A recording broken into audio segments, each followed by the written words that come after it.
nekk maa ngi lay nuyu sa tur ak sa sant dañuy ñëwaat ci beneen numéro yóbbalu koor nga xam ni mooy émission bi nga xam ni moom laa jagleel ci koor gi waxtaan bi ñu koy jëmale ci Covid 19 bi nga xam ni moom moo tombe di mbas bi nga xam ni dafa dajeek weeru koor te ñu war ci am yenn comportement yi et puis voilà ci biir comportement yooyu war nañ ci mën a waxtaan ci li nga xam ni am na ci koor gi ak xew na ci Covid 19 bi dama ko dooree kilifa diine muy Ahmed Khalifa Niass voilà mu ñëw wax ñu comportement jullit bi ci weeru koor ñu jóge fa dal ci docteur Mamadou Mansour Diouf nekk médecin réanimateur fii ci Bordeaux te nga xam ni wax nañu ci France ni ñuy gérer Covid 19 bi ndax moom salle de réanimation lay nekk di nekk en contact avec ñi tuddee phase 2 ci malade bi nga xam ni wax nañu li nga xam ni moom la ko xalaat ak li nga xam ni xalaat na ko ci rapatriement corps yi tamit wax na ko léegi li may wax rek daan ni balaa loo gën a xam bàcc sàmba gën laa xam bàcc ba tax na suñuy wax Covid 19 di wax immigration di wax ndax da wala fàtte ni feebar ba mu dooree Chine yemul Chine ndaxte jël nay frontière feebar ba amatul woon frontière ndax frontière ba nga xam ne doomu aadama defaroon na ko ne ku ci nekk fii ngay yem ki dëkk fii nii lay tudd ka dëkk fële nii lay tudd feebar bi ñëw na dépassé na loolu jóge Chine dem Italie jóge Italie dem na fi Espagne jóge Espagne dem na fi France dem fi États-Unis wërngal dem fii ci dëkk yépp ba daanu Sénégal nga xam wërngal na àdduna bi yépp ba nga xam ni ma ko waxe woon ci sama première émission ba ni wax naan 3e guerre mondiale ñëpp dañ doon xalaat ni guerre militaire la ak ay fetal ak paaka waaye tey jii gis nañ ni 3e guerre mondiale ba guerre sanitaire la ba nga xamee ni kilifa réew yépp taxaw nañu ku ci nekk gisanteeg sa askan ne leen guerre dafa am ban koy tax dañ koy wax ni guerre am na tey booba virus bi moo tax ñu tudde ko Covid 19 ou coronavirus ba nga xamee ni loolu am na tamit Sénégal mucc ci yàlla na néew faatu yi ñi feebar yàlla na nu wér waaye Sénégal mucc ci président de la République Macky Sall jóg na ak fayda gu mat sëkk daal di jël des premières mesures waaye ndax ba mu koy jël te temps boobu mesure boobu instant boobu la ko waroon jël wala ndax mesure yi mu jël après ba mu wàccee ba ñu waxee phase descendante nekk ci ay ministère am ñu war koo tasaare ndax lañ ca jot liggéey baax na loolu lépp danañ ci waxtaan ak ki nga xam ni mooy sama invité tey muy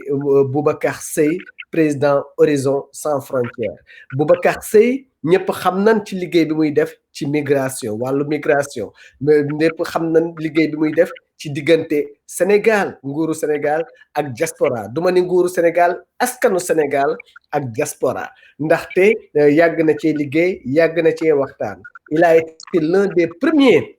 li may wax ni la première personne ou bien la première institution buy wax ni feebar bi nañ ci jóg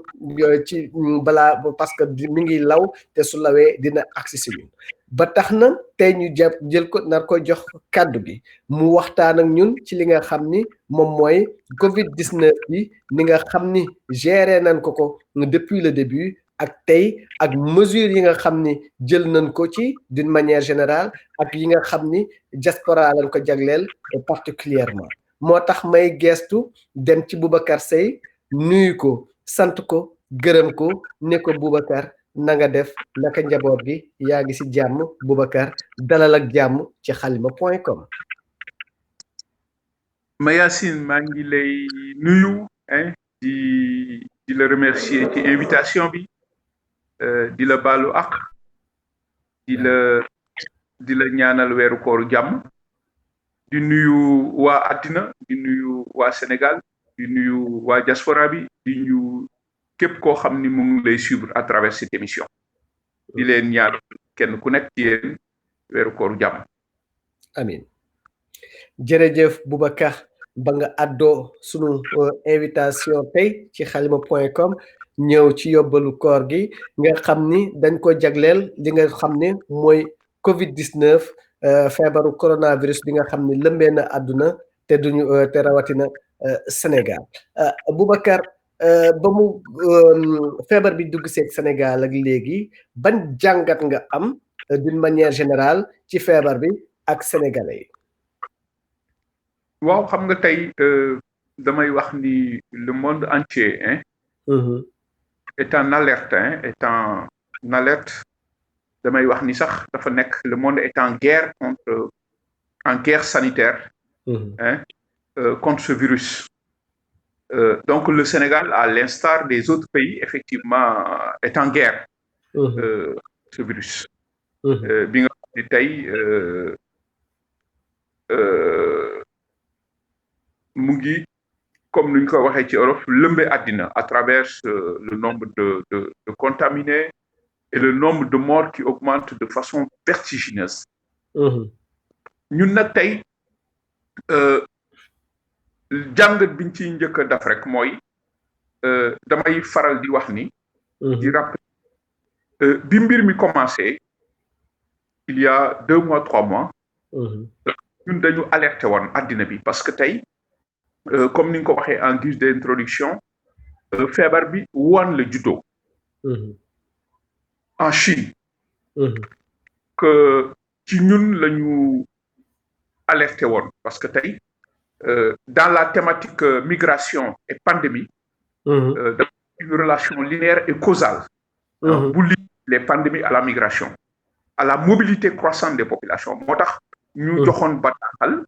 alerté àddina bi leen daf leen attention parce que le principal vecteur de propagation de cette maladie c'est la migration du fait de la mobilité croissante des populations parce que tey dafa wax ni entre 850 millions voire 1 milliard de personnes franchissent chaque année une frontière feebar bi juddoo Chine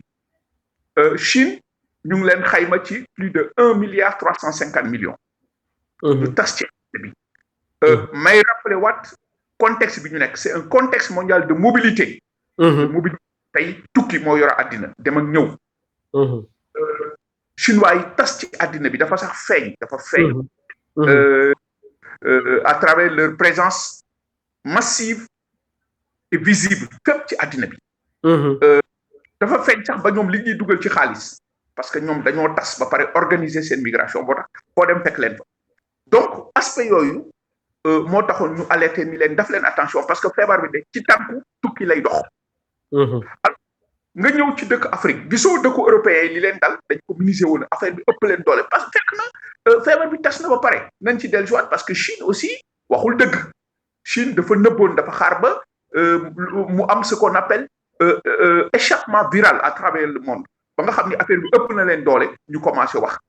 moo tax tey dinañ ci dellusiwaat dans les perspectives il faut l'ouverture d'une enquête internationale pour leeral loolu yëpp dëkk bu mel ni Afrique ñu ne leen l'Afrique dafa nekk une terre de mobilité il y a 17,5 millions de migrants africains en dehors du continent c'est important ñooñu dañuy dem ak ñëw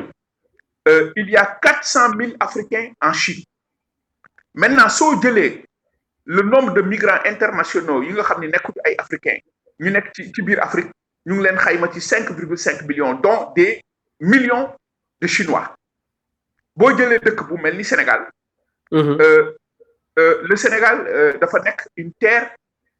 tey dafa nekk un laboratoire de mixité et de migration damay wax ni 42% des migrations intra-africaines sont dirigées vers l'Afrique de l'Ouest et le Sénégal attire ba pare tey ñu ngi dugg dans une nouvelle ère géopolitique avec la découverte des hydrocarbures donc il y a un dumping migratoire au Sénégal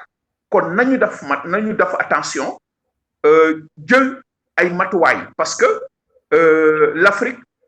ici boo demee dëkk bu mel ne Sénégal on a noté beaucoup de failles beaucoup de faiblesses beaucoup d'insuffisance même et de manquement dans les structures sanitaires kon dëkk bu mel noonu da ngay fagaru dans la prévention balaa feebar bi dugg parce que Sénégal position la position géopolitique et géostratégique du Sénégal mooy suñu deful nànk rek feebar bu fi duggee dina am ce qu'on appelle l'éclatement du virus te loolu moo fi am tey biñ leen waxee ni daf leen attention dans les frontières terrestres ak aéroports yi ba nga xam ni avec le nouvel an chinois da ngay gis ni beaucoup de chinois dañu dellusiwaat te chinois yi ñu ngi fii Sénégal nga jël ñaata doomu sénégalais ñooy tukki entre Dakar ak Chine Sénégal ak Chine parce que seen liggéey ci foofu lañ ko tënk dans le business donc yooyu yëpp tey dafa waroon taf Sénégal mu fexe ba képp ku jaar ci aéroport yi mu mettre la en quarantaine parce que mën nga jàll doo développer feebar bi quelques jours après nga commencé ko développer mais suñu la mettre en quarantaine dina pendant une quinzaine de jours loolu la yeneen dëkk yi rapatrié woon def di nga gis ni dinañ xam ndax yow am nga une charge virale ou pas mais malheureusement ça n'a pas été les dispositions sécuritaires au niveau des aéroports et terrestres pratiquement n'ont pas été efficaces parce que damay rappeler le virus n'est pas le même parce que des dispositions Ebola ont été prises ay température déedéet fii personne jusqu'à présent on ne maîtrise pas le virus c'est pas le même c'est pas aussi parasite c'est un virus que les gens ne maîtrisent pas c'est un virus qui fait beaucoup de mutations ba xam ni addina bi yëpp tey jaaxal na leen mais malheureusement je crois que ñun alerte boobu ñu ci defoon kenn dégluwuñu ba nga xam ni tey les faits sont là il faut ñu d'accord ni échappement viral am na fi bu yàgg il faut ñu d'accord tamit ne il y a l'éclatement du virus sur toute l'étendue du territoire sénégalais loolu nag je crois que il faut que ñuy wax ni ñu dëgg moo tax bi mbir bi amee ñu ne leen de ñu ne ñun de tey actuellement nous notre position boo xoolee sax j'avais demandé bindoon naa bataaxal ni l'union sacrée parce que l'heure n'est pas à la polémique l'heure est à l'union parce que le pays est en guerre maintenant dans de telles circonstances je crois que la discipline la responsabilité sont de mise mais dans une démarche de modélisation de planification et d'analyse systématique lépp nag transparence lër ko lëmb ko transparence daal di ëmb yooyu yëpp pour ñu mën ensemble xeex virus bi donc lii mooy la situation ñun jàngat biñ ci alerte biñ ci defoon ak jàngat biñ ci am tey nag je crois que il faut qu'on dise la vérité aux gens le virus s'est éclaté alors gisoo moo tax il faudrait qu'il revoie le mode de gestion parce que au début c'était mal géré on parle de cas importés amul benn dëkk moom monde France boobu ngeen nekk faneen ñëpp xam nañ ni virus bi chinois yi ñoo ko fi dugal mais kenn déggul cas importé parce que c'est un virus qui marche sur des pas de la migration donc c'est importé après bi loolu jeexee bon on stigmatisait parce que y avait eu benn conflit benn polémique avec les étudiants de Wuhan dañuy ñëw dul leen ñëw feebaruñu woon léegi il fallait que ñu wut benn prétexte pour ñooñu bañ a ñëw ñu wax maladie il faut stigmatiser les Sénégalais qui sont à l'extérieur la diaspora pour ñu bañ a ñëw loolu passé gis nga yàlla ni mu attee ki njëkk a dugal feebar bi Sénégal France la jógee je crois que tey doomu Sénégal dugaloon ko fi doon ñibbi si dëkkam parce que rien juridiquement ne l'empêche de rentrer dans son pays moo gënoon Karim dugal ko fi kon yàlla dafa atte foofu léegi on continue de stigmatiser alors ki ko fi jógee fële Italie la jóge woon da doon dem Touba dafa waroon assister tel qu'à cela ne tienne léegi ba nga xam ni tey dinañ ci del ci waat ba mu ñëw ba ci koor yi ñu passé loolu ñu tëj frontières yi gis nga la gestion cas importé cas communautaire cas finalement les gens se perdent donc nous avons l'impression que c'est tellement mal géré ba nga xam ni on cherche un bouc émissaire tey li gën a wax nañ leen ko changer de stratégie sinon il y aura une stigmatisation entre les Sénégalais entre les confréries entre même le peuple sénégalais loolu su demee nag nous allons vers une fracture sociale parce que le volet éducatif bi ci waroon am le volet sensibilisation bi ci waroon am la prévention bi nga xam ni on devrait mettre plus l'accent sur la prévention foofu la am faille ba nga xam ni tey au Sénégal kii am coronavirus dañ koy stigmatiser dañ leen di sax encercler loolu ay erreur la yoo xam ni amul faneen parce que feebar la boo xam ni kenn mënu cee mucc feebar boo xam ni bàyyiwul kenn donc je crois que si l'approche était bien on n'allait pas aujourd'hui à ce duñu dal tey mais malheureusement ça a été très mal coaché et le vin est déjà tiré maintenant nag il faudrait revoir une autre stratégie pour que mu bañ a def plus de dégâts parce que les dégâts ont commencé avec le nombre de personnes infectées qui augmente de jour en jour Et là, il faudrait une autre démarche. Def nga benn analyse générale de la situation depuis la mise en place des mesures ba nga xam ni président de la République jël na ko et puis ndax yow da nga jàpp ni président dafa yéex a agir. Ouais, dafa yéex a agir, bien sûr. C'est-à-dire que ces mesures-là, il fallait les prendre bien avant. Il fallait les prendre depuis. Quand nous, on a eu à tirer la sonnette d'alarme, ni def leen attention, boobu la ñu waroon jël ay mesures. Boobu la ñu waroon jël des mesures au moment opportun. Parce que gouverner aussi, c'est prendre la bonne mesure. Hein? Parce que c'est une course contre la montre. Et ces mesures-là aussi, nous avons même demandé à ce que nous ayons un comité pluriacteur de gestion de cette crise-là. Mais ce qu'on nous avons dirigé entre eux, mesures parce que un couvre-feu a été décrété de 8h à 6h du matin. Mais les écoles ont été fermées. Mais école est formée, mais il n'y a pas eu de mesure d'accompagnement. Géej festel. Actuellement, da ngay obligé, da ngay gis ay policiers, lañuy yoni ñuy dàq xale ci géej. Xam nga kon mesure bobu togg ñu ko bu baax. Comment on appelle? Les mesures ont été prises. Marseille, le transport commun, yoy yep ken jëlu ci ay mesures. Les mesures ont été prises. Ñu def couvre-feu. Mais le virus circule. C'est comme si le virus circulait uniquement la nuit. Mais pendant la journée, nit ñangi dox seen soxla. Je crois que l'approche était de faire comprendre à la population. Parce que Sénégal, nous avons nos réalités socio-culturelles. Sénégal de France. En France, en Europe, c'est la civilisation du silence. Nous avons une société très élastique. Suma soxla dara sax demal kër ma Yacine mu may ma xorom. Ndox mi coupé na maa ngi dem kër ma Yacine roti ndox. Donc, il fallait tenir compte de notre... Nous avons un mode de vie qui est différent du mode de vie européen. Mais, à un moment donné, nous avons l'impression qu'on a copié l'Europe, on va copier. L'Afrique va copier. Alors, beaucoup. Donc, Taïdi, je crois que il fallait, dès le début, une campagne de sensibilisation très poussée. Un volet explicatif, un volet éducatif pour montrer aux Sénégalais que amna febar kat bu ñew febar bu doy war kenn mënugu ci dara febar bo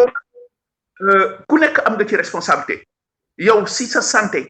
si la santé ñëpp dépendre si la sa santé wa kër dépendre si la santé communauté bi dépendre donc la responsabilité individuelle incombe influe même sur la responsabilité collective pour mëna té febar bi yoyu mo def ba nga xamni tay fa yoyu mo génn tay fa yoyu mo indi tay situation bi ñu nek et là il y a urgence absolue il faudrait impérativement changer de méthode changer de stratégie pour ne pas que vu la faiblesse de nos structures sanitaires vraiment qu'il y ait le chaos au Sénégal. Légui yow da nga ni il faut rek ñu changer méthode biñ koy gérer à partir parce que suñu dindé dara fokk ñu tek fa dara légui yow lan nga doon proposer à la place. Ben sur xam nga tay wax naa la sànq nee naa la il y a échappement viral le virus est là ça moom kenn comme ko lam-lamee maintenant moi je dis quand même il y a explosion du virus parce que tey soo xoolee fépp zone yëpp touché wu nañu donc le virus est explosé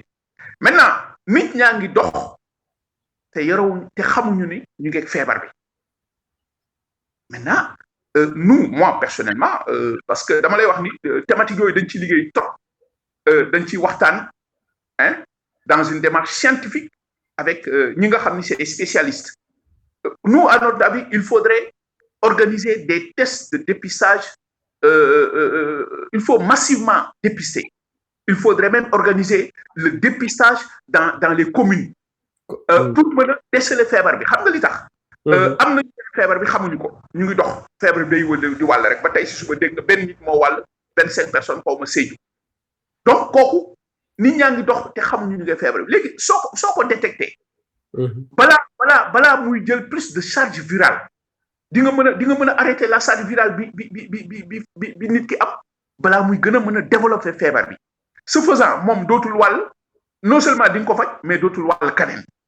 loolu bu boobaa dinañ xam population bi feebar ñu jël leen en charge parce que je rappelle Sénégal fan la am des problèmes sur la prise en charge soo xoolee dès qu'il y a un cas grave day aboutir sur un décès donc il y a un problème de prise en charge parce que tout simplement les infrastructures qu'il faut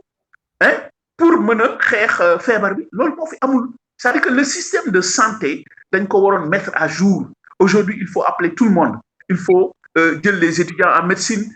il faudrait même une mise à jour des connaissances tey au Sénégal il devrait y avoir des ateliers sur le virus des ateliers pour gën a renforcer les capacités des acteurs dans ce domaine-là pour gën a mën a taxaw population bi parce que boo xoolee ñi feebar ñu ngi yokk il y a un problème d'effectif il y a un problème d'infrastructure etc. Je crois que l'objectif devrait être là tester massivement déceler la maladie balaa nit ñi gën a mën a développer feebar bi balaa nit ñi di tëdd parce que suñu tëddee rek nous avons des problèmes dans la prise en charge et aussi du point de vue infrastructure nous avons des failles ñun c'est ce qu'on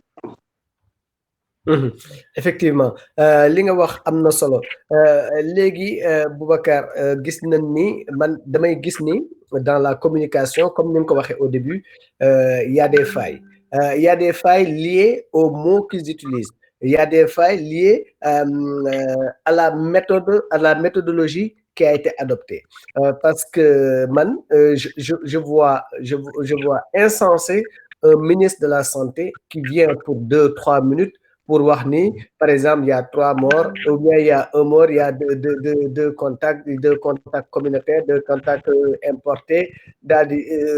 di dem au début gisoon nañ ministre bi sol masque di wax di lox donc c'est des choses yoo xamee ni sur le plan de la communication ça fausse le débat dafay te communication bi dafa waroon rassurer Sénégalais yi mais non pas leur inquiéter plus que ça dans la gestion mun nga rassurer les Sénégalais dans la manière bu nga koy gérer mais au moins jël leen information fiable yi nga xam ni dina leen permettre ñoom ñu mën a faire face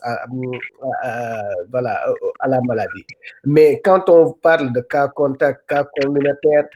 cas bi cas la rek soo xasee ba ñëw le reste bon mooy naka la ñuy def ba faj ko voilà ça c'est une première chose la seconde chose mooy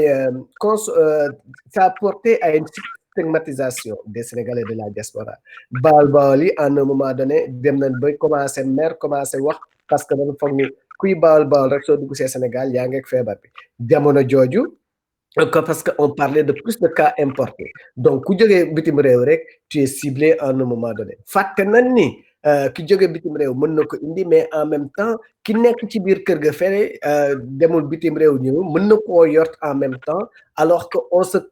focaliser plus sur ki jógee bitim réew ki nga xam ni yow sa dëkkandoo bi nga dëkkal te xalaatoo ni war naa mën a am virus bi instant boobu te nga war a mën a toog ak moom mën a jokkoo ak moom mën a jege ak moom mun nuyonteeg moom waxtaan ak moom te am jamono jooju waruñu woon nuyoo waruñu woon def yenn yi doon waroon gën a strict dans ce comportement là donc c'est des choses qu'il ne fallait pas faire à mon avis pour mieux gérer la situation. La seconde chose c'est que comme ni ma koy waxee depuis le début il n'y a pas d'information parce que ministre bi waroon na mën di informer ni par exemple on a tant de masques pour le professionnel on a tant de liquide la quantité exacte pour le professionnel et puis su dee war nañoo importer ji ñu ne war nañoo jënd ay masques pour les professionnels war nañoo jënd des respirateurs pour les professionnels parce que gis nañ geste bi école polytechnique de Thiès def mais xamuñu jusqu'à présent fu ñu toll quelle a été la démarche de l'État par rapport à ça tout ça est resté flou te loolu du bi nga xam ni c'est des questions importantes bi nga xam ni moom le ministre bi waroon mën a taxaw et non pas dire le nombre de morts ou des choses comme ça kooku si tu vois bien les médecins yi nga xam ne suñu ñëw ils le font très bien et ça n'a pas besoin de la présence du ministre par exemple donc c'est des choses yoo xam ni il fallait le faire et là ce n'est toujours pas fait et donc est-ce qu'ils ont introduit les médecins privés dans leur processus est-ce que par exemple la mise en place des centres yi nga xam ne ñooy accueillir les Covid dans les régions ont été bien équipés loolu daawuñu ci wax. Il a fallu que un professeur Seydi aille à Ziguinchor pour dire que comment une ville comme Ziguinchor ne puisse pas avoir de service de réanimation, hein, parce que ça veut dire qu'ils ne vont pas gérer de cas sévères, pour que un directeur de cabinet pour sortir pour dire que le linge sale se lave en famille. Il n'y a pas de linge sale aussi. On est en famille. Tout le monde est en famille. Donc, pour moi, à partir de cet instant, la transparence exige que, par exemple, on puisse anticiper, parce que professeur Seydi, je le dis, ce qu'on va faire, c'est parce que au début de la crise, il avait fait des préconisations et j'ai l'impression que ces préconisations n'ont pas été respectées à la lettre. Donc, yow yan faay nga gis communication yi nga xam ni def nañ ko et que finalement il faut revenir dessus pour et quelle préconisation Boubacar Seye fait par rapport à la communication. Ouais, mais xam nga en toute chose man damay wax il faut une démarche méthodologique, il faudrait une démarche scientifique pour que erreur du am. Et le tout aussi dans une gestion inclusive et transparente. Loolu la ñu proposé woon loolu moo amul parce que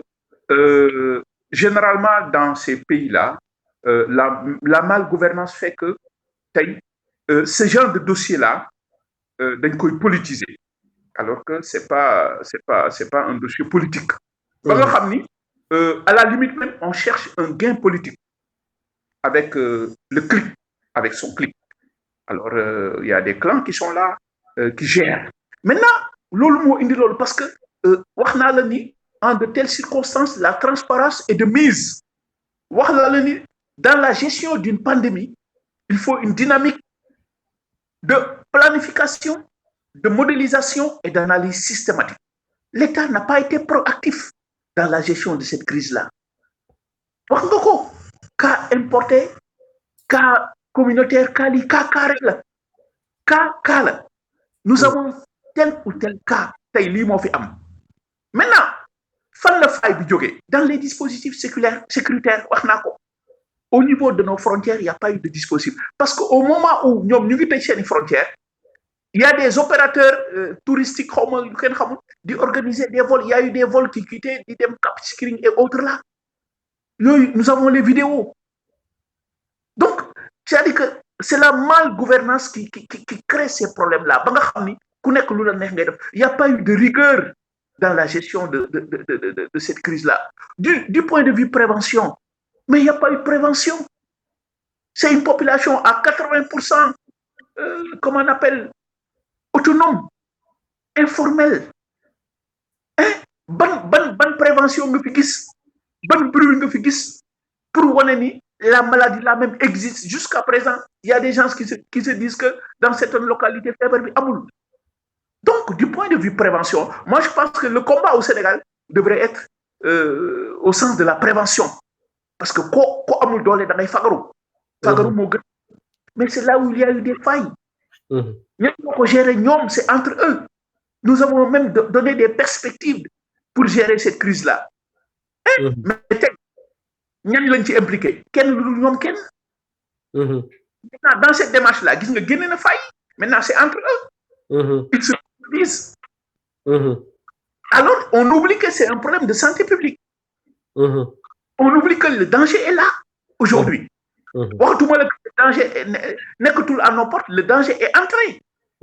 ci foo xam ni tey vu notre mode de vie kaasu ataay sax da ngay naan abal ma naan. añ bi dañ bokk ak leneen il fallait prendre des matuwaay yu mat sëkk. am na dëkk yoo xam ne le cas de la Mauritanie. feebar bi def fa leen. jóg ay matuwaay au cas où bi nit ñi waxee ñu dañu avertir toute l'Afrique. Mais ils n'ont pas fait. La position géopolitique et géostratégique du Sénégal devrait permettre que Sénégal expertise moo ko waral yore. Sénégal politique politicienne waratu ko yore. xam-xam moo ko yore yàlla ak ragal yàlla. Expertise boobu manqué parce que on a politisé les choses ba nga xam ni ñi war a wax ñu déglu du leen déglu ñanoon ñooy wax. Donc foofu la fay jógee. Il faut rectifier avant qu'il ne soit tard. Il faut revoir il faut mettre un comité de gestion pluriacteur il faut impliquer tout le monde tey il faut tout refaire li ñu soxla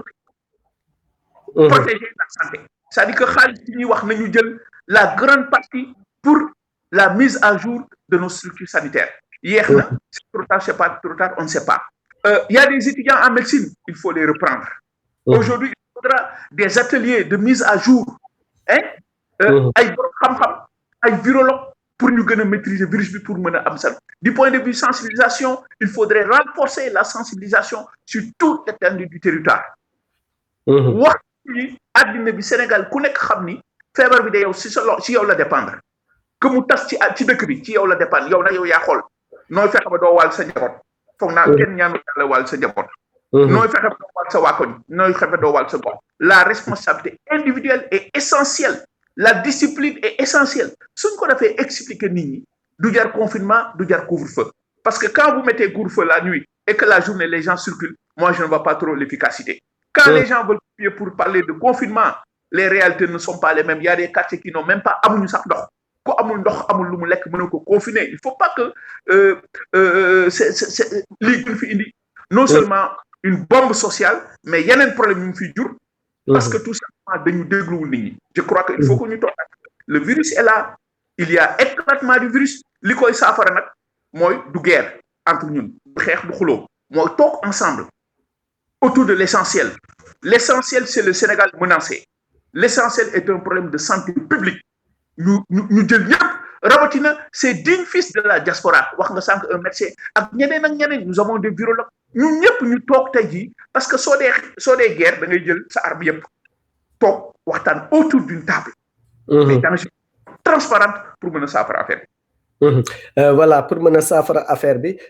wax nga ko dara man dinaa ci dolli dara si toujours dans cette communication am na yoo xamee ni peut-être que mënoon nañ ko gën a fësal comme ni ma ko waxee sànq ci diggante sénégalais yi ak ministre bi gis nañ ni président même au début il a convié toutes les personnalités politiques ñu ñëw toog ñu waxtaan ñu xalaat ni benn comité dafay former aussitôt benn comité boo xam ni daf ci boole toute sensibilité ñu bokk ci ñu jéem a seet naka la ñuy avancer mais finalement il s'est juste octroyé pour que l'Assemblée nationale defal ko benn pouvoir pour que mu décider seul ba mu fa jógee il a fallu que problème mu ceeb bi ñëpp commencé yooxu pour que mu jël benn comité ni daf koy former j'ai l'impression que des fois il y a des tâtonnements alors que li ñu diggoon au début parce que au début franchement tout le monde applaudissait Macky Sall de tout bord parce que dañ doon wax naan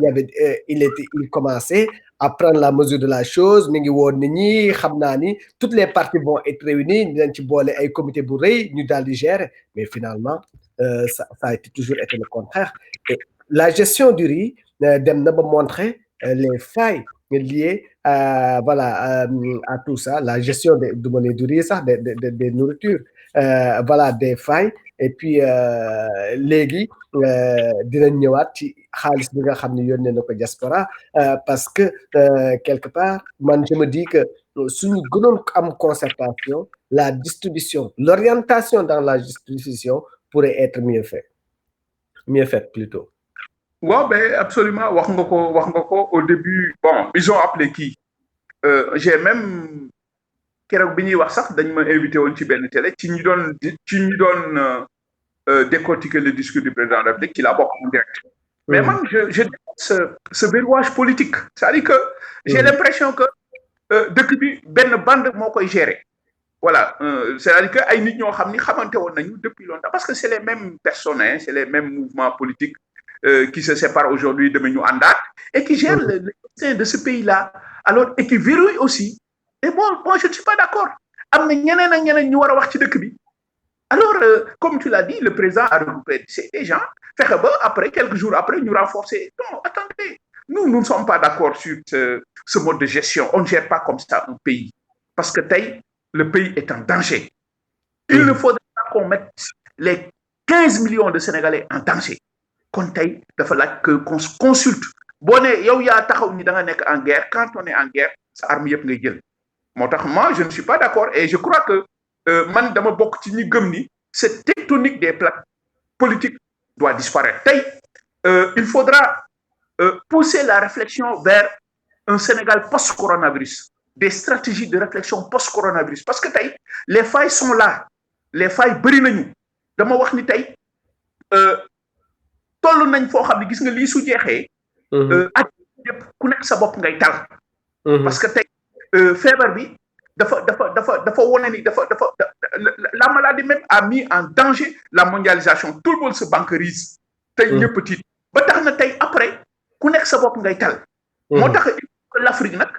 un pays comme le Sénégal qui est un grand pays damay wax ni le Sénégal est une porte d'influence. tey il faut que ñu pousser la grille de réflexion vers un Sénégal post-coronavirus, un Sénégal beaucoup plus indépendant ci yenn yi, mais pas un Sénégal buy continuer dans une dynamique d'emprunt, dynamique di lekk xaalis. parce que tey damay dellu si waat ci expertise bi man il faut chasser de ce pays-là la politique politicienne. tey il faut que ñu xoolaat yenn secteurs yi. dans la grille de proposition ñun dañu wax ni. li ci passé Sénégal war nañu fexe ba ñu xoolaat le système de santé. man dama proposer ñaari ministère de la santé. Un ministère chargé des infrastructures, c'est-à-dire que tey il faut que ngay tabax ay hôpital parce que tey problème lii sax am na fi la prise en charge. Il faut mu am un ministère délégué chargé soins et recherche dëkk loolu moo ko yore la recherche. mais ci côté boobu tey Sénégal daf ci tardé. gis nga tey école yi tëj nañu mais le numérique devrait être tey de mise ba nga xam ni xale yi dinañ toog fi ñu toog seen kër ñuy jàng à travers l'internet parce que loolu c'est il faut se mettre à l'ère du numérique. donc yooyu yëpp dafa le Sénégal entre dans une nouvelle ère géopolitique. nañu fexe ba contrat pétrole bu fi nekk 5% dañ ko ci jël pour des infrastructures de santé. ñii dans la recherche un ministère chargé recherche et soins. gis nga tey dëkk yëpp ñu ngi def des recherches feebar bi mais le Sénégal lan la proposé. donc waroon na am tey des gens qui travaillent dans la recherche waroon na am ñuy tabax ay hôpitaux. tey waroon nañu fexe ba lii su passé l'autosuffisance alimentaire parce que am nañu naaj am nañu ngelaw am nañu ndox am nañu espace. Sénégal waratul xaar mu taw pour ñuy bay. donc yooyu yëpp ça pose problème. L'éducation ak yeneen je crois que au moment où ces gens-là sont en train de travailler pour réguler mais waroon na am un groupe un cadre stratégique qui réfléchit sur un Sénégal post-coronavirus. ñun loolu lañ ci xalaat ba lii dootul dalati Sénégal parce que après ku nekk sa bopp ngay tal. may rappeler ni que l'État le président mu def attention parce que gis nga la Banque mondiale le Fonds monétaire international ñooñu mosu ñoo développé dëkk. Sénégal ñi koy développé ay doomu Sénégal ñoo ko mën a développé. Il faut que cette crise-là mu crée une révolution épistémologique, une révolution socio-culturelle pour que Sénégal xam ni le rattrapage économique est possible, mais à condition qu'il y ait la volonté politique, une vision altruiste humanitaire pour les générations à venir. Mais si nous n'arrêtons pas de xaar ñu lebal leen xaalis wala ñu xeex pour une dette, c'est pas comme ça qu'il va diriger. loolu mooy jëmee Sénégal kanam. yooyu nañ ko mettre les gens dans une dynamique de travail au Sénégal yor Sénégal. D'accord léegi dinañ ñëw léegi ci li nga xam ni moo concerné diaspora bi dañu jël 12 milliards 5 jox ko diaspora bi yow tranche boobu bon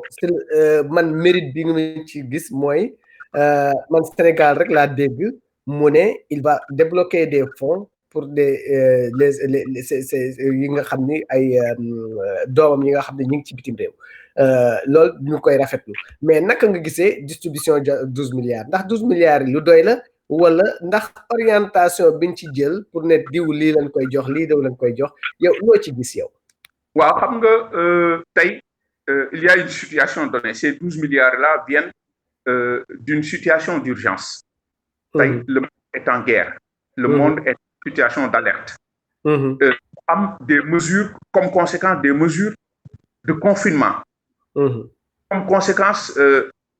mu jur ay jëye sur le plan social sur le plan économique et même coût humain parce que am na ay Sénégalais yu ci perte seen ginnaaw. ci biir loolu chef de l'État jël ay mesures. Parmi ces mesures mu ne 12 milliards jagleel naa ko diaspora bi pour jàppale leen. D'abord dama koy rafetlu parce que am nañu ko soxla et ces mesures pour man sont les bienvenues. Maintenant jàngat bi ma ci jàngat mooy mesures yooyu comme la ma doon wax rek la démarche daf nañ ko te amul benn étude technique statistique pour que xaalis boobu jaar yoon ba ñu ko war a jot ko d'abord benn bi mënuñu la xayma ñaata doomu sénégalais ñoo def bitim réew ba léegi loolu musul am Sénégal c'est des approximations war nañu mën a dépasser fu ñuy defee des approximations cette mesure ce montant risque de créer plus de problèmes qu'il n'en résolve parce que déjà il y a toute la diaspora est en ébullition am na ñu d'accordul ñu am na ñu bëgguñu ko parce que ñi d'accordul nee nañu effectivement li ñu wax sax boo ko xoolee mën na nekk xaalis bi suñ deful nang ñi ko soxla duñ ko jot mais non maintenant faisons en sorte que ñi ko war a jot ko ñi war a jot xaalis bi jot ko loolu moo war a nekk ñun suñu xeex notre stratégie c'est de faire en sorte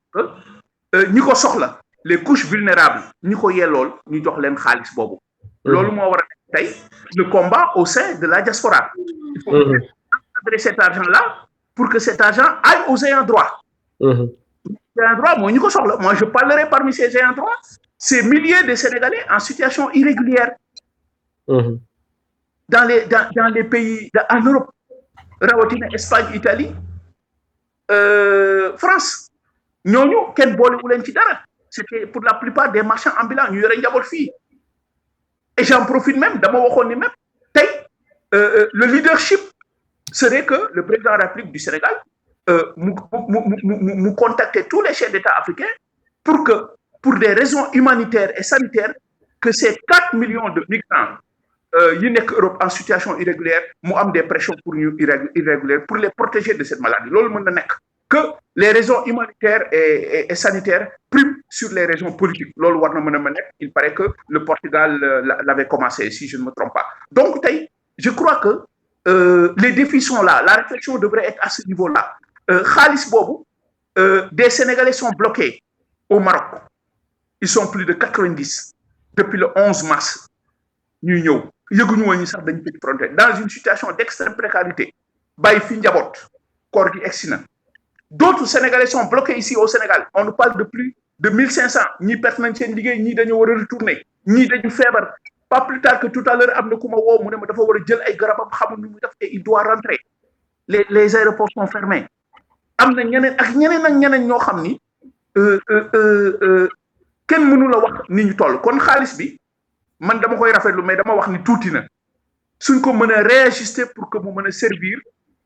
plus de cibles pour que mu mën a am plus de personnes yoo xam ne tey dinañ ci mën a bénéficier parce que il y a des confinements la maladie est encore là kenn xamul kañ lay jeex donc tey je crois que war nañu mën a xool xaalis boobu ni ñu koy encadrer moi j'aurais proposé ñi koy encadrer des diplomates de carrière parce que ñi ci des ils font de la politique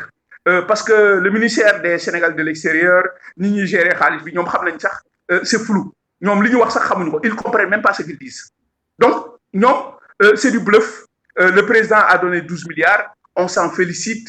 autosatisfaction permanente tey ñoom ñoo jaxase Sénégal parce que dañ leen jox loo xam ni xamuñu ko ñu jox leen loo xam ni ñu solal leen mbubb boo xam ni jotu leen ñu yéen leen ngeen boo xam ni attanu ko et ils n'ont pas eu le courage de dire au président du dossier bi de man xaw ma ko léegi lu ñuy def ils mélangent c'est eux qui créent ñoom ñoo njëkk a créer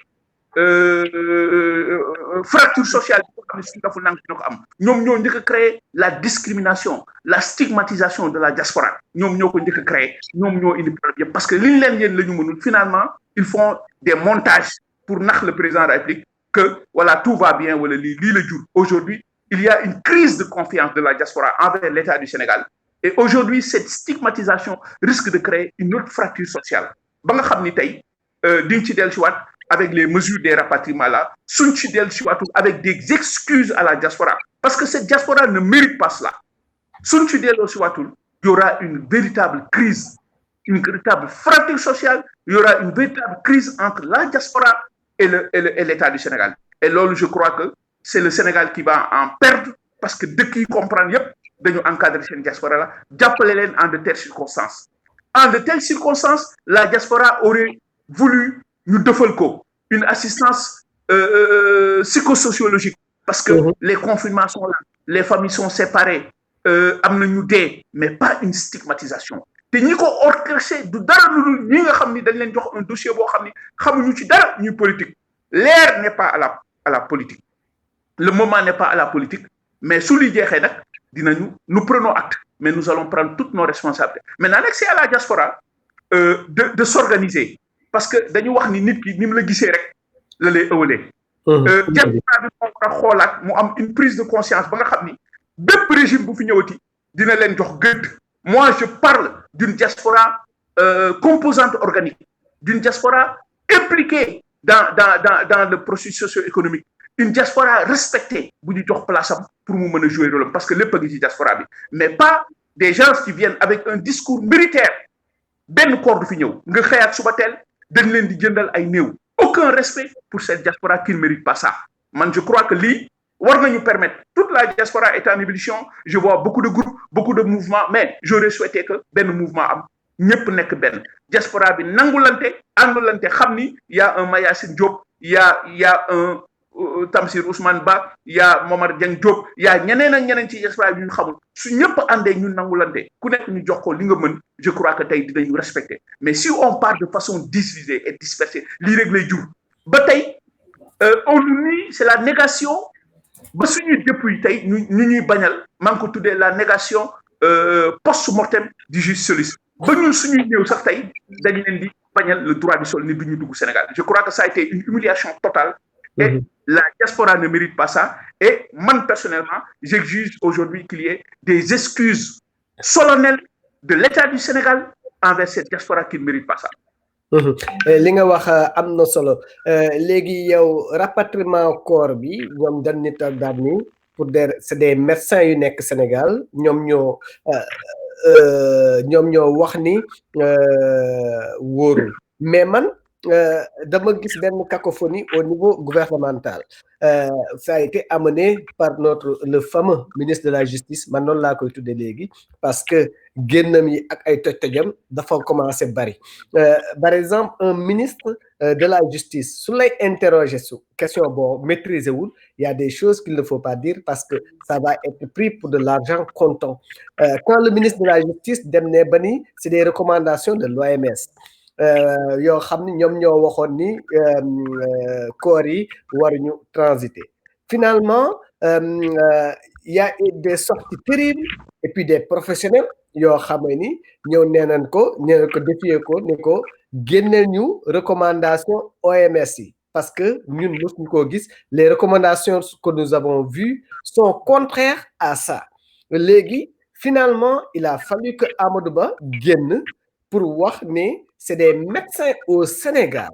c'est un comité qui a recommandé ça. Mais en même temps, on a vu en face des médecins qui travaillent en France. Je ne dirais pas un, deux, mais qui travaillent vraiment sur le Covid-19, qui sont des médecins réputés. Yoo xam ni ñu ngi ci travailler,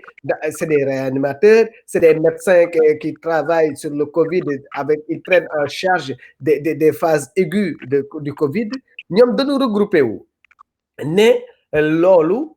amul. Scientifiquement c'est pas prouvé que corps bi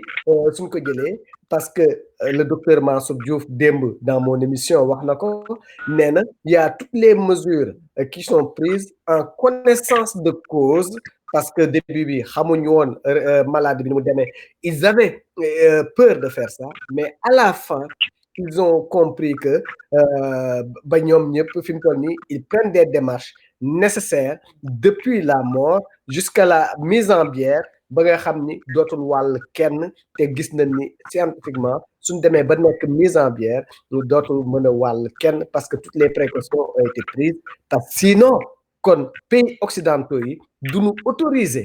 déjà ñuy manipuler corps yi wala ba koy yóbbu à l'extérieur. Donc muy loo xamee ni man je l'ai vu, c'est-à-dire que c'est une cacophonie qui existe, c'est un manque de préparation, c'est un manque d'entente qui existe entre les collègues dans un gouvernement pour la gestion. Mooy li ma waxoon rek au début entre professeur Seydi, le coup de gueule bi nga xam tout au début defoon na ko en disant voilà, attention, Si on ne fait pas attention, ce sera l'hécatombe au Sénégal. Waxoon na ko ni ko dès le départ, on n'a pas de mort, mais si on ne fait pas attention, c'est-à-dire qu'il fallait beaucoup plus de matériel, il fallait mieux sensibiliser, même dans la sensibilisation. Suñuy wane nit ñi souvent ñuy raxas seen loxo ak saabu wala gel wala de takk masque, mais la distance sociale. Gis nga benn film boo xam ni souvent dafay mettre en place en exergue la distance sociale. Tous les films, ils mettaient plus en exergue le lavage des mains ak yooyu nga gis tous les journalistes, tous les hommes de la presse, les artistes ñëpp ñu leen di wane ñuy raxasu, mais distance sociale boobu ñu waroon maintenir ba noppi même su ku doon dox ci mbedd mi su dee jege nga nit après a gis ku la ni lii warul. En un moment donné, surtout à Dakar et à l'intérieur du pays, xëy na doon na mën a éduquer les gens ñu gën a prendre conscience, mais foog ni soo takkee masque distance sociale bi amatul njëriñ, wala soo amee distance sociale bi masque mën ngaa wax lu ma la neexee masque bi amatul njëriñ. Yooyu c'est des manques, pour man c'est des manquements dans la communication yoo xam ne am na. te lii ñuy wax ci diaspora bi tamit gis nañ ni amul et finalement et qu'est-ce qu'on peut faire aujourd'hui, parce que la décision est prise et que Sénégalais aussi de la diaspora, ils sont très remontés par rapport à ça, même si voilà, y a une aide, mais aide boobu orientation bi, par exemple je vous dis quelque chose, dañuy jël ne 2000 € pour les morts du Covid, ñu jox leen 2000 €, mais doon na am na mu demee 2000 €, mais am na ay consulat, am na ay dëkk yoo xam ni consulat ba jox na leen xaalis, mais y a aucun mort de Covid. Qu'est-ce qu'ils vont faire de cet argent? Est-ce qu'il fallait mieux parler pour mieux réorienter les objectifs par rapport à chaque consulat? Il y a des zones qui sont très affectées, il y a des zones qui sont moins affectées. Léegi ba nga xamee ni fi nga xam ne amul mort ñu jël xaalis ba du seet étudiants ya nga xam ni amuñu kii, wala seet moodu ya nga xam ne amatuñu salaire ak 700 papiers yi ñu jéem la seet nan leen koy distribuer, définir une somme. Au lieu de dire, voilà, une première tranche décidée au Covid, pendant que les autres n'arrivent pas à payer le loyer, n'arrivent pas à manger, n'arrivent pas à faire ce qu'ils devraient faire, et les jours passent, et ils sont encore dans des difficultés. Parce que aujourd'hui, jusqu'à la première tranche qui a été concerne dans certaines zones très, très peu de personnes. Et dinañ dem ba nga xamee ni ci consulat yooyu, au lieu que ñuy jël 2000 € di ko jox ko am Covid, ku dee Covid, mais suñu gisee seen communauté am na ku dee ñu jël 2000 € jox ko, alors que c'était pas le but, parce que ñoom il fallait que ñu justifier de xaalis bi ñu leen jox. Il faut que ñu justifier ko léegi, au lieu que ñuy seet koo xam ne am na Covid ci commune ci agglomération bi amul Covid, mais am na Sénégalais bu dee ñu jël 2000 € bi jox ko, daal di justifier, daal di jox nañ 2000 € kenn koo xam ne il est mort de Covid. Donc il y a des choses qui se font aujourd'hui. Il y a des choses qui se font aujourd'hui qui sont en porte-à-faux avec vraiment les réalités économiques et sociales des Sénégalais de la diaspora. Man dama ni kuy envoyer en moyenne 100 milliards de francs CFA par mois, non pas par année, par mois, ce qui va à 1100 à 1200 milliards par an. Quand on envoie 100 milliards, 12 milliards 5, c'est juste une goutte d'eau dans la mer. Peut-être que le geste est bien, mais au final, yow da ngay gën a créer problème. Voilà. Ki nga jox, y a une chose, parce qu'il y a des Sénégalais apparemment dans la première tranche ñi nga xam dañ nekkoon en transit, ñu daal di fay bloqué, nga jox leen 500 €. Mieux vaut 500 € que rien. C'est vrai, mieux vaut 500 € que rien. Mais su doon ñi ngi def ni français yi defoon, parce que français yi nga xam ñi ngi woon Sénégal ñi ngi leen doon rapatrier. Est-ce que lu tere jël Sénégalais yi nekk France fii par exemple ñu rapatrier leen Sénégal muy nekk équité, parce que ñi ngi français yi nekkoon Sénégal ñi ngi leen doon rapatrier. Lu tax mënuñoo rapatrier Sénégalais yi nekk France daal leen mettre en quarantaine même 15 jours après ñu daal di tas, au lieu que nga leen di envoyer ay 500 €. Est-ce que c'est-à-dire que l'efficacité de la politique par rapport aux moyens requis. Moi, je crois que c'est important. C'est important pour pouvoir équilibrer. Parce que nous avons jël jox leen xaalis 500 euros. Si nous avons 500 euros, ils dem seen poche. Ouais, mais après, 500 euros, ñaata jours d'appel nga ci mën a am? Si 500 euros, hein? D'ici ñu déconfinement bi di jeex ay mois de juin, ñaata jours d'appel nga ci mën a am? Su dee yaa ngi woon hôtel. Mais c'est insignifiant. Le geste, il est loyal, il est noble, mais ça, c'est insignifiant par rapport à quelqu'un. Hein? Donc, famille Covid, bi ngay jox ay 500 euros ou wala dara, lu mu koy jëriñ? Lu mu koy jëriñ? Hein? Celui qui est mort, nga koy jox 2000 euros, il aurait préféré 2000 euros yooyu ñu évaluer ko yóbbu kooram Sénégal. Parce qu'il y a un autre problème psychologique, mental, qui existe dans cette situation-là, qui va au-delà de l'aspect religieux. Mais c'est un problème d'ordre social, anthropologique. Parce que ku ci nekk yaa ngi bëgg sa néew moodu bi nga xam ne benn pantere la am wala benn matelas la am Europe mais xaalisam këram dundam lépp ma nga Sénégal boobu su sañoon su deewee ñu yóbbu ko Sénégal ci wetam mbokk waaye mbokkam tamit suul ko ci wetam parce que soo ko jëlee lakk ko fii lakk bi c'est contraire à nos mœurs parce que y a des zones yoo xam ne cimetière de cette part dañuy lakk mais ñu xam ni seen doom feebar na ba dee ñu lakk ko Europe consciencieuse de manière inconsciente am na benn genre meurtre la pour ñoom mais mi ngi mel ni nga dompat ku néew donc am na yoo xam ne je crois que aujourd'hui il fallait prendre la mesure des choses et puis waxtaan ak nit ñi ba nga xamee ni lépp dinañ ko teg ci yoon par exemple ces médecins là xëy na suñu déggee le cri de cœur des médecins yi nekk France xëy na dinañ revenir à leur truc ou bien prendre la mesure selon les pays d'origine parce que aujourd'hui la France ne prendra aucun risque à prendre des corps di ko manipuler di ko jël ci di ko dugal ci beneen dëkk te amul les trucs parce que ça même pour les Français c'est prendre un risque pour les Français Italiens yi noonu États-Unis noonu Espagne noonu parce que c'est les 4 principaux pays ñi nga xam ni suñuy wax aide de la diaspora moom ñoom lañu gënoon ciblé par rapport au nombre de morts par rapport au nombre de malades ak ñu nekk en situation de confinement et mooy dëkk yi nga xam ni fa la Sénégalais yi di ko mën a jóge di yónnee pour le pays.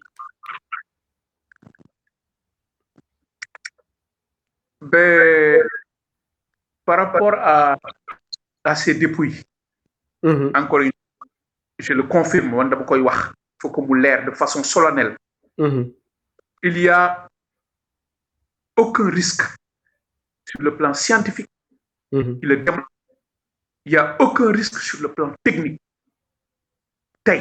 Et sanitaire, vous empêcher nous indiquer c'est bien faisable. À condition tout simplement nous avons des dispositions. Pour un rapatriement d'un corps infecté, il faut avoir des protocoles. Le pays d'accueil doit avoir un protocole. Même le pays qui va recevoir le corps doit avoir un protocole. Il suffit tout simplement d'avoir ces protocoles signés par les pays. Dans chaque pays, alors nous avons des dispositions sanitaires et adéquates pour rapatrier le corps. Les corps doivent être normal. Il n'y a rien qui empêche l'État du Sénégal. Amul volonté pour mener d'autres alternatives. Amul lanen. Nous insistons encore une fois. Et c'est l'occasion pour que toute la diaspora pour que cette mesure-là, je répète avec des excuses. Demain, ils vont nous dire, parce qu'il ne faut pas qu'on se casse, qu'on se leurre. Entre nous avons d'autres nationalités. Ils vont nous dire que les Sénégalais, c'est un corps de fignon. Que ton corps demain repose auprès des siens. Il faut que tu aies c'est une tentative d'humilier. Maintenant, la diaspora, si on laisse passer,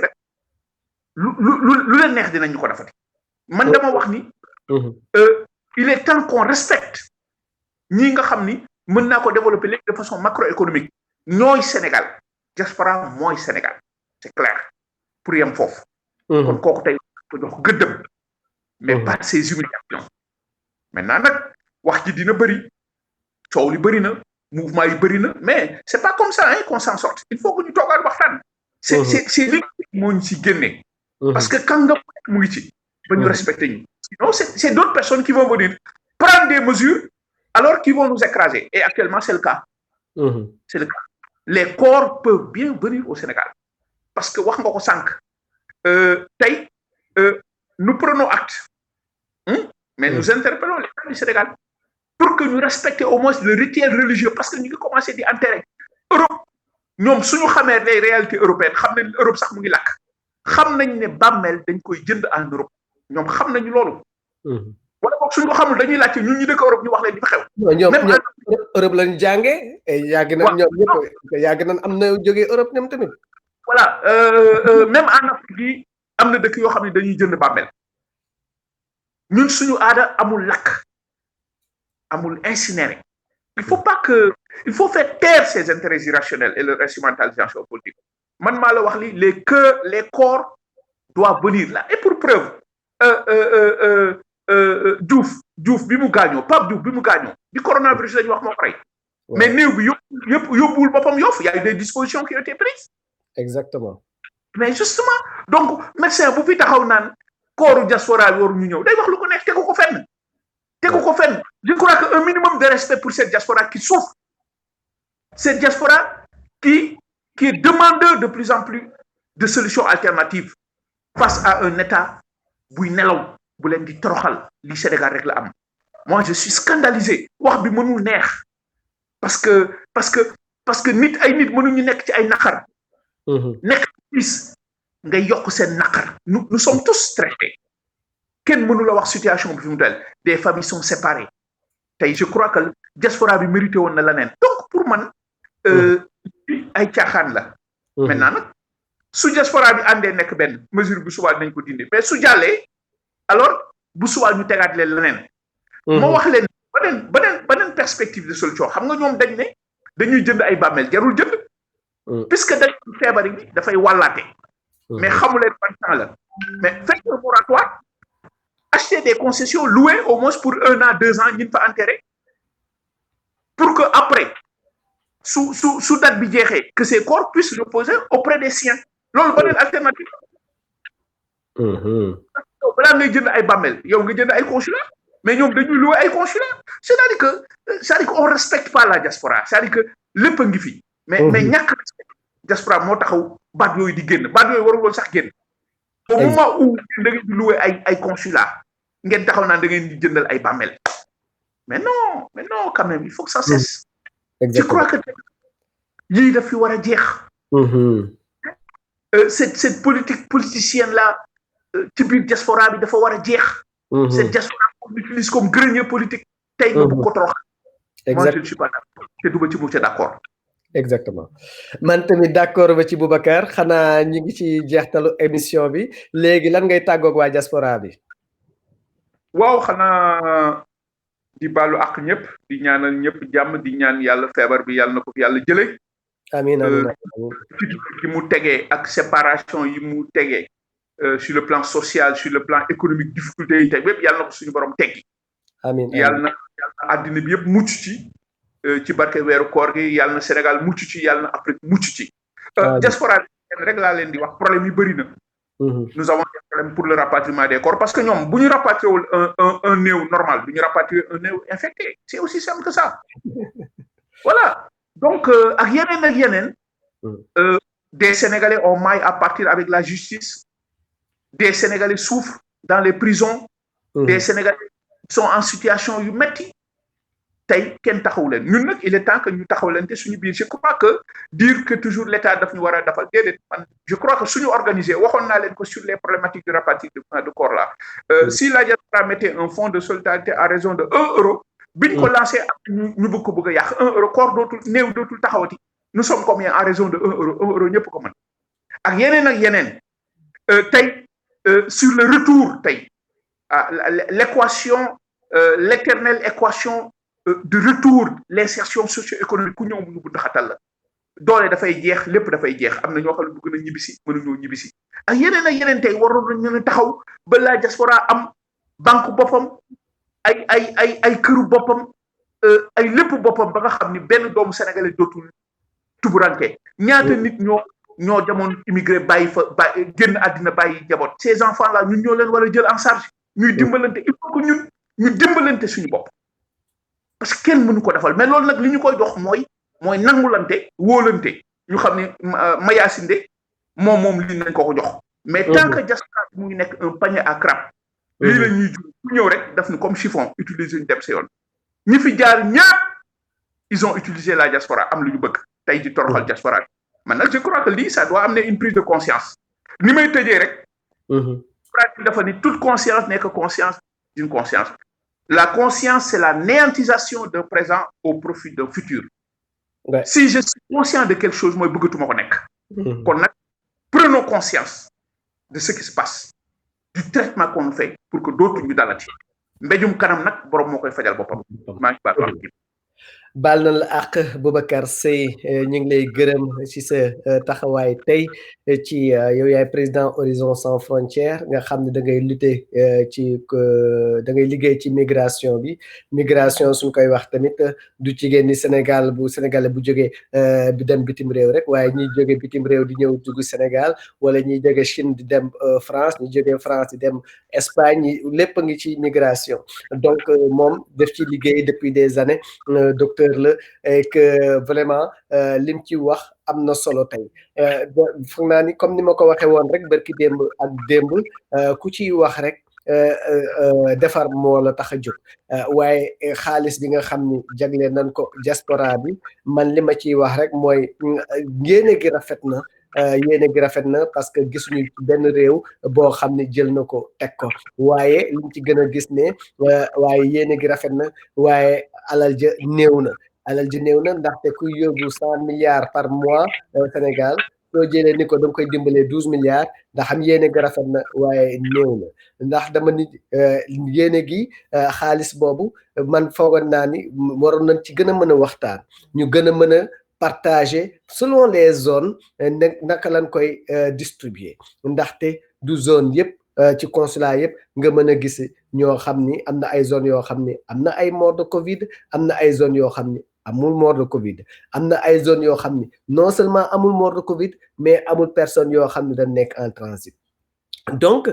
xaalis bi ban koy distribuer je crois que waroon nañu def benn étude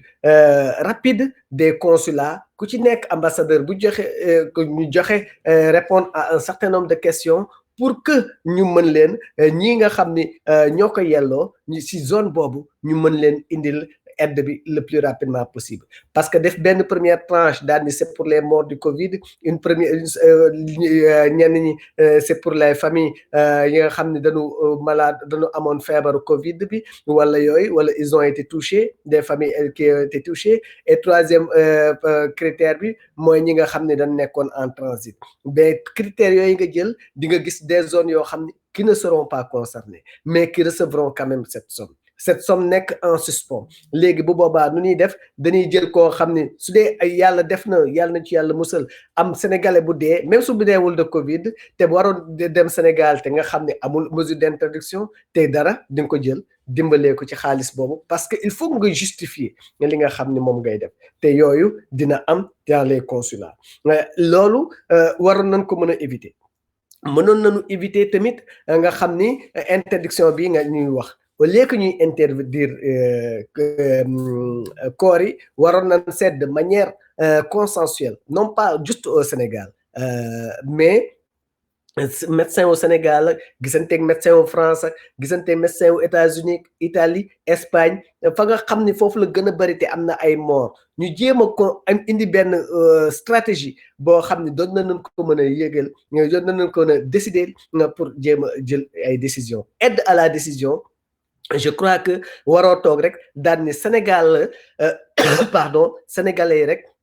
ya nekk Sénégal ñoom ñoo ciy liggéey te parce que Sénégal am na ay doomam yu nekk États-Unis yu nekk Europe yu nekk fu nekk te xam ni xarañ nañu ci kii bi je crois que gestion bi mënoon nañ ko ci def parce que puisque rien su demee ba ñuy toog de dire 12 milliards di ko joxe c'est parce que amna luñu xam ci sénégalais yi nekk diaspora donc ak sénégalais yi nga xam ne dañuy liggéey ci li nga xam ne moom mooy diaspora waroon leen ki gën a boole gën a waxtaan ko décision yi ñu jël ko mais pas de manière singulière de manière vraiment ku ci nekk da nga mettre à côté jël sa ay décisions pour la plupart des personnes sans pour autant tenir en compte la situation véritablement comment elle prévalait dans ces pays-là. Moi, je crois que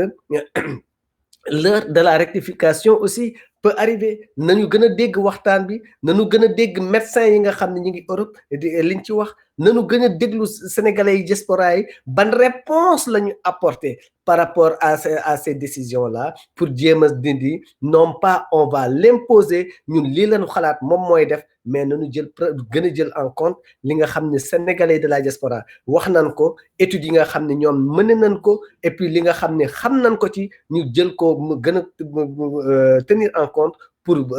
mener d'autres décisions beaucoup plus populaires waaye toog tey daal di ne dootoo jël le corps des Sénégalais qui sont morts du Covid alors que la France ne l'interdit pas, les États-Unis ne l'interdisent pas, l'Espagne ne l'interdit pas, l'Italie ne l'interdit pas. Fa nga xam ne foofu la Sénégalais gën a deewee gën a feebar kenn interdire ko ci parce que gisuñu aucun risque sanitaire par rapport à ça. Ça veut dire que yow da nga bëgg a nekk seul dans ton coin bëgg a jël des décisions seul sans pour autant tenir la situation qui prévaut dans les autres pays parce que bu boobaa tamit yow da ngay nekk dans ton coin mais tu vas prendre des décisions impopulaires ou sinon qui n'iront pas dans le bon sens par rapport à ta population parce que yow sa population Sénégal suñu koy wax dañ naan y a les nationaux mais y a la diaspora qui joue un très grand rôle et je crois que jusqu'à présent mesurez-vous à sa juste valeur la portée de la diaspora dans notre économie, dans notre vie sociale et anthropologiquement li nga xam ne moom lay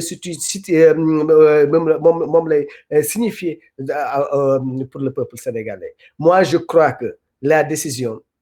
qui a été prise, on peut y revenir. On peut y revenir et je crois que rien n'est clos, rien n'est figé, rien n'est fermé. Je crois que dinañ mën a jël ay décisions par rapport à cette situation-là. Je crois que fi mu toll nii war ngeen mën a gën a xoolaat décisions yi ni ngeen koy jëlee pour que gën a mën a ànd ak li nga xam ne moom la diaspora bi xalaat ci li nga xam ne moom mooy Covid-19 bi soo leen bëggee dimbali suñ bëggee dimbali waa diaspora bi li ñuy 2000 € yi ngeen di naan joxe yéen koy jox ku dee ki nan ko jox ñi nga xam ne nan lañ war a rapatrier li nga xam ne 500 € yi ngeen di jox ki nekk en transit fexe leen ba jël leen regrouper leen delloo leen Sénégal mettre leen en quarantaine parce que 500 € c'est insignifiant. Voilà, la somme, voilà, sant yàlla la rek parce que c'est mieux que rien, mais c'est insignifiant par rapport à ki nekk fii en transit ne doon liggéey jël hôtel 500 € lu ko fayal lu bare. Et aujourd'hui,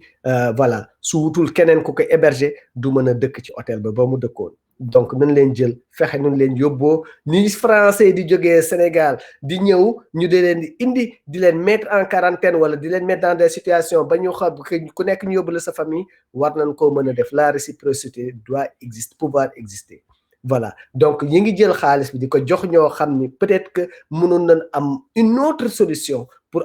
apporter ko par rapport à ces gens-là. te ñu xalaat ne am na ay sénégalais de la diaspora yu nekk Sénégal bloqué amatuñu dara te nar nañoo perdre seen liggéey wala dara il faut penser à ces personnes-là parce que sénégalais de la diaspora nekkatul ci instant yi juste ñu nekk ca biir diaspora ba am na ñu nekk Sénégal te nekk ci sénégalais de la diaspora te yoo xam ne war nañ leen mën a apporter aide pour que soit ñu rejoindre seen dëkk su dee am na mën nañ liggéey wala ñu indil leen benn aide financière parce que ils n'ont plus la possibilité de faire vivre famille bi nga xam ni ñoom ñoo nekkoon Sénégal mais ci baat yooyu j'espère que dinañ mën a fi ak koor gi di jeex j'espère que voilà on le souhaite en tout cas que ku mel ni Moïse Sarr wala ku mel ni Babacar Ba dinañ mën a ñëw expliquer waxtaan ci li nga xam ni moom moo concerné la diaspora parce qu'aujourd'hui, toutes les couches de la diaspora ont intervenu ici dans cette antenne, et je crois que ce serait aussi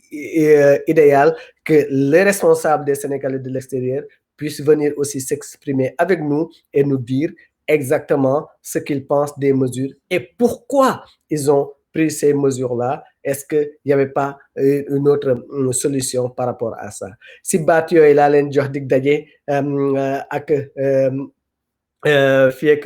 suba avec des hommes politiques comme que Moustapha Cissé Lo, comme Thierno Bocoum, peut-être Ndella Madior Diouf et d'autres, peut-être voilà, Amidou Kassé, mais il y a d'autres personnes qui vont intervenir si yóbbalu koor gi fii ak boobu xam naa ni peut-être que Moïse Sarr, peut-être Babacar Ba, donc son directeur technique. Voilà, donc yëpp ils seront tous là, Inch'Allah, ñu ngi koy ñaan. D'ici là ma leen di ñaanal koorub jàmm te di leen ñaanal wér-gu-yaram ci Covid bi ñi fi jot a jóge yàlla na lim bi yem foofu te ñi nga xam ne jot na leen dal yàlla na leen yàlla may tan ak wér kon ñu def noonu wasalaam jërëjëf.